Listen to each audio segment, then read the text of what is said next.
May 22nd, 1967. F-4 pilots Lieutenant Colonel Robert Titus and Lieutenant Milan Zimmer are hot on the tail of a pair of MiG-21s. The aircraft are climbing at an incredible rate, 80 stories every second. Titus's twin engines pump out double the thrust of the enemy jet. He's closing fast. Though his F-4 is equipped with a gun, the weapon is not his first priority. My focus is closing on this MiG, getting in position to fire a missile. In the back seat of the F-4, Zimmer works the radar controls furiously, trying to get a radar lock for a Sparrow missile shot. In the front seat, Titus waits to get good tone for the heat-seeking Sidewinder. Bob gets a good growl on the AIM-9 missile. It's, I mean, a real loud growl. Fires the missile. As the Sidewinder slides off the rail, the MiG streaks into the clouds. And the missile tracks right into the same hole that the MiG went into. And it went right up his tailpipe, and he exploded. I didn't see the explosion, but as we went through the thin cirrus deck, there was debris and smoke and stuff in the air.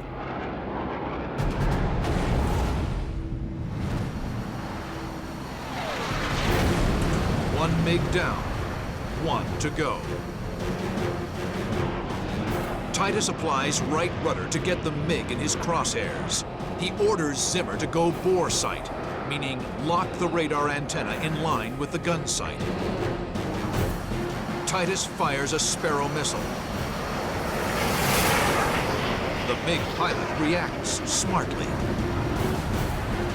Well, he saw us coming, and he turned hard left and started down. And that's when the dogfight really began.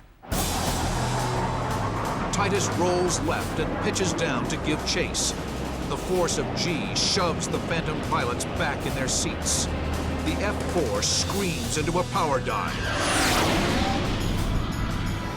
The MiG pilot throws his aircraft all over the sky to shake his deadly shadow. And it was some very high G maneuvers, right and left, up and down, at probably 550 to 600 miles an hour. I mean, we were smoking. It was one hell of a show. The lower the MiG gets, the more it blends in with scattered reflections from the ground. Titus's missiles cannot lock onto the target. A skilled pilot flying the premier fighter of the Soviet bloc is no easy mark. The Soviet-built MiG-21 is a single-seat fighter capable of Mach 2, a worthy adversary to the F-4. The MiG-21 is lighter and more agile, but cannot outrun the more powerful Phantom. The MiG's intense maneuvering can defeat any of Titus's missiles. But this F-4 is packing a gun. What was found in early Vietnam air combat was it would be nice to have the AIM-7, the AIM-9, and a cannon so that you covered all the elements of the potential air combat. Once it was discovered that a gun was needed, a bunch of activities took place. One was the design of a gun pod, the SU-16, which was centerline mounted like a fuel tank. At the heart of the Su-16 was an M61A1 six-barreled 20mm rotary cannon, which operated like a Gatling gun. Power was provided to the cannon by a ram air turbine that popped out into the Phantom's slipstream. As the turbine rotated, an electric current was generated sufficient to spin the barrels. The cannon was capable of an astonishing rate of fire, over 6,000 rounds per minute. But the gun pod had several major drawbacks. The problem was that the centerline fuel tank was taken off to make room for the gun pod, so the aircraft went out and had 600 gallons less fuel. In addition, it was not optimized, the gun pod, to the gun sight. So really it was kind of a spray and hope philosophy rather than an accurate system. Regardless of its limitations, Phantom pilots now had a weapon to fall back on when their missiles failed.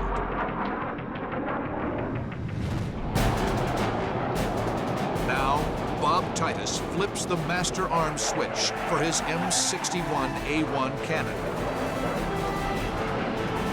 On the belly of his F4, the turbine spins in the slipstream.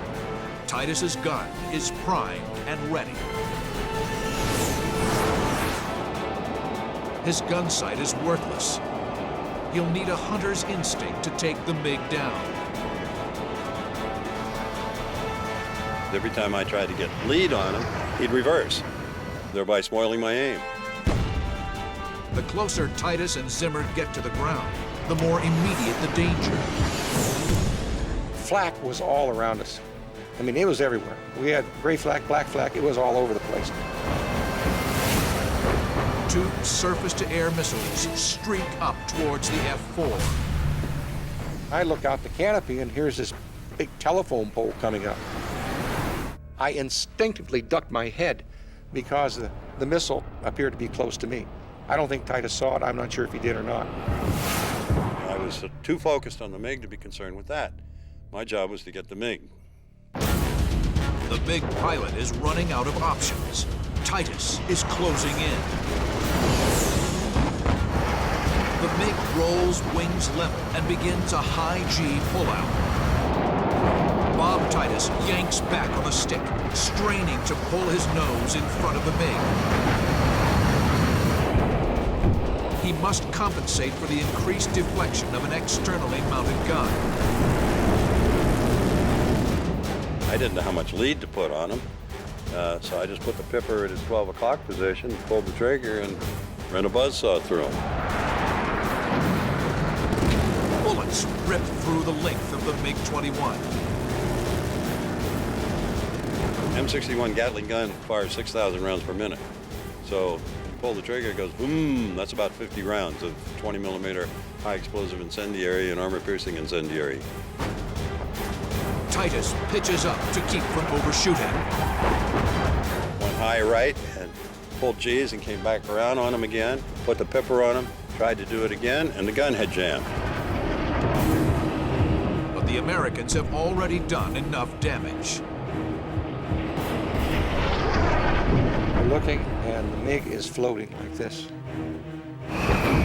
We got him, he's going in. The pilot didn't get out.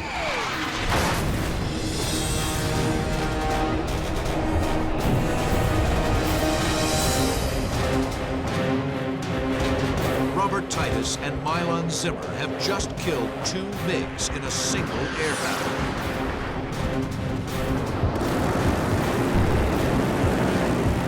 The second victory, the gun kill, validates the recent argument that F-4s should carry a cannon, in addition to their air-to-air missiles.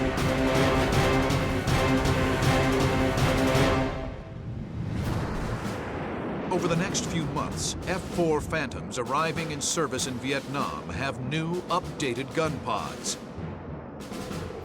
The Su-23 gun pod was an improved follow-on to the Su-16.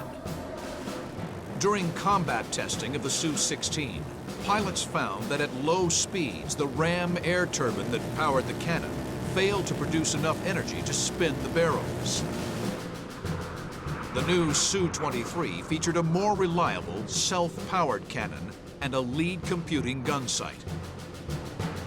Having a reliable gun meant that Phantom pilots could be more aggressive in engaging the enemy.